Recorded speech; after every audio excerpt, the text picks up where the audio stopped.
Bonjour à tous et toutes, bienvenue sur la voix intime. Je vous propose aujourd'hui 5 tirages sur les 5 blessures de l'âme. Alors ça va être intéressant d'aller voir un petit peu qu'est-ce que les cartes ont à nous dire par rapport à ces blessures. Donc aujourd'hui on va travailler sur la blessure de la trahison et on va voir un petit peu qu'est-ce que les cartes ont à nous dire à ce sujet. Voilà, je vous rappelle que sur la voix intime, vous pouvez vous abonner. Voilà, sur la chaîne, ça, et mettre des commentaires, mettre des j'aime, etc., etc. Puis je vous rappelle aussi, en passant, que je fais aussi les tirages individuels. Voilà, à tout petit prix. L'idée, c'est de faire des tout petits tirages. Voilà, à 33 € le tirage. C'est vraiment très abordable. On le fait sur WhatsApp, en vidéo. C'est vous qui tirez vos cartes. Donc, c'est votre inconscient qui vous envoie une information. Bon, donc là, on va aller voir un petit peu cette histoire de blessure. Donc, on va parler de la trahison, cette blessure qui est très difficile à vivre, qui nous ramène souvent à des schémas dans notre vie personnelle où on a tous vécu effectivement des trahisons, on a tous vécu tout ça. Donc, on va faire une coupe déjà pour voir si le jeu est raccord avec le sujet. Oh, on parle de la magicienne, magnifique. Magicienne, c'est notre pouvoir personnel, notre pouvoir de manifestation. Et ensuite, nous avons le diable. Et oui, magnifique, incroyable. Effectivement, notre pouvoir de manifestation, eh bien, ça peut être aussi quelque chose de négatif. Donc, je pense que ce jeu va nous parler de cette blessure de trahison, que finalement, ça part de nous, ça part de notre intérieur. Je pense que là, le message est assez clair. On va voir un petit peu qu'est-ce que ça va nous dire. Alors, voyons voir. On va demander au centre l'explication du tirage. On repart avec ce qui est en haut, ce qui est en bas, ce qui bloque dans nos énergies et ce qui nous aide. Allez, c'est parti. Ah, ça va être super intéressant. Là, c'est bien parti. Alors, attendez, je vérifie que vous voyez bien toutes les cartes. On est OK. C'est parti. On y va. Alors, cette blessure de trahison, on a le cavalier d'épée. Le cavalier d'épée, c'est un cavalier qui va assez vite, comme vous pouvez le voir, il est prêt à sauter.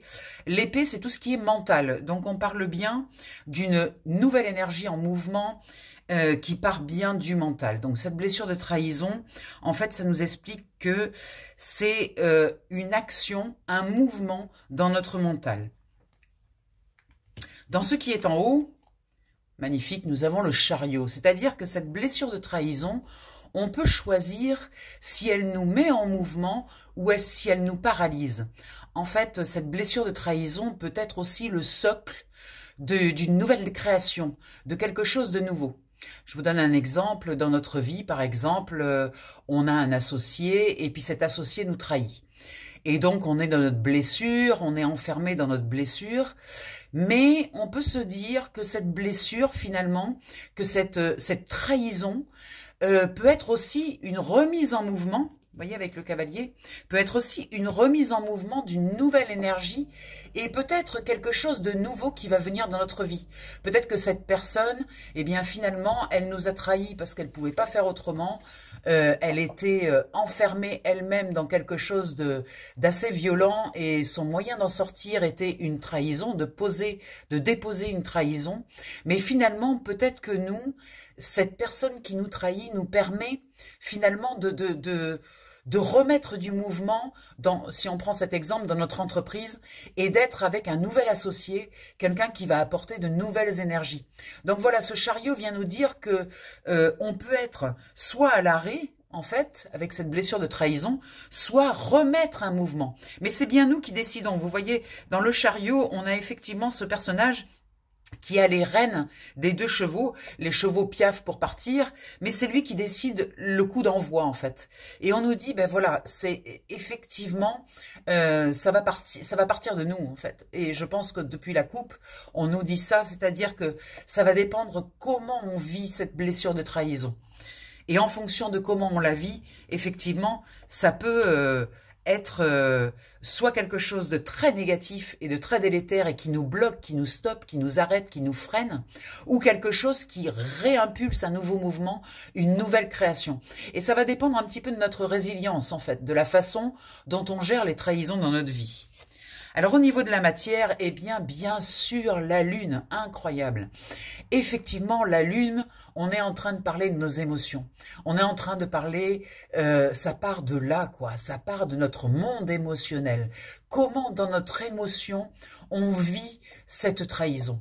Et ça fait bouger des choses, parfois, qui sont très cachées. La Lune, c'est quand même, ça nous parle des choses cachées, hein. Donc, effectivement, la trahison, quand elle se manifeste dans notre vie, ça vient réveiller toutes les vieilles trahisons qu'on n'a pas traitées, où on a fait une résilience parfois trop rapide, où on a tourné la page trop rapidement et on n'est pas allé traiter le fond, en fait.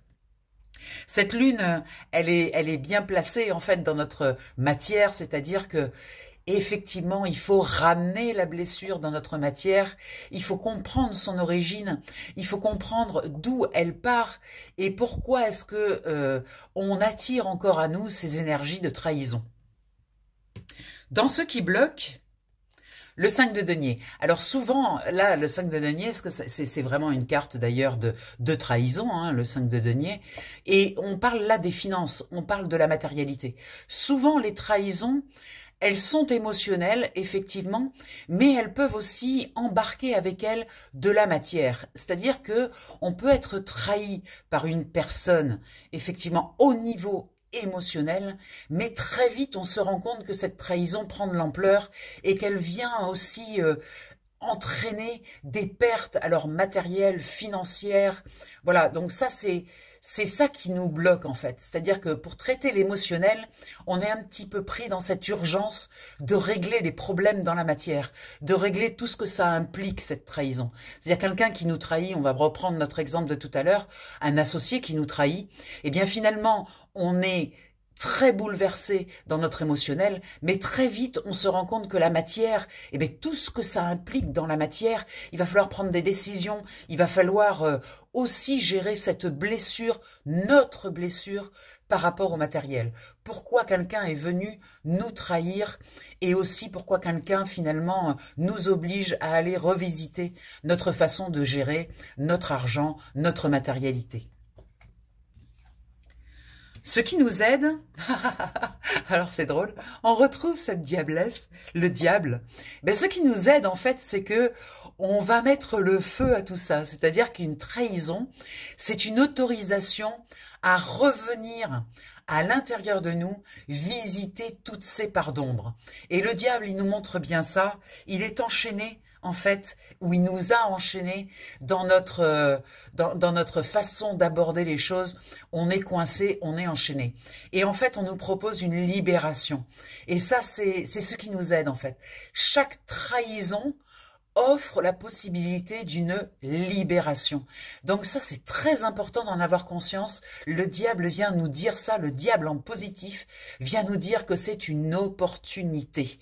N'en doutez pas, c'est une opportunité avec cette magicienne qui était tout à l'heure en dos de deck, qui nous montre que notre magie intérieure, notre résilience peut venir travailler toutes ces parties qu'on a mis sous le tapis, on revient là-dessus, hein, c'est toujours pareil.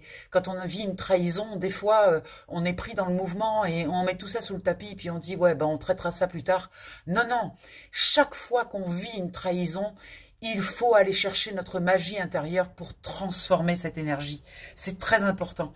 Et vous voyez derrière, on a encore une carte, le 5 de coupe, qui nous parle encore de trahison émotionnelle, en fait. Regardez, on a les deux, hein. On a la matérialité dans la trahison et on a aussi l'émotionnel. On a ces deux parties et c'est rigolo, en dos de deck, ensuite on a l'ermite. Pourquoi? Parce que c'est un travail que l'on doit faire seul. C'est un travail que l'on doit effectuer dans notre silence intérieur.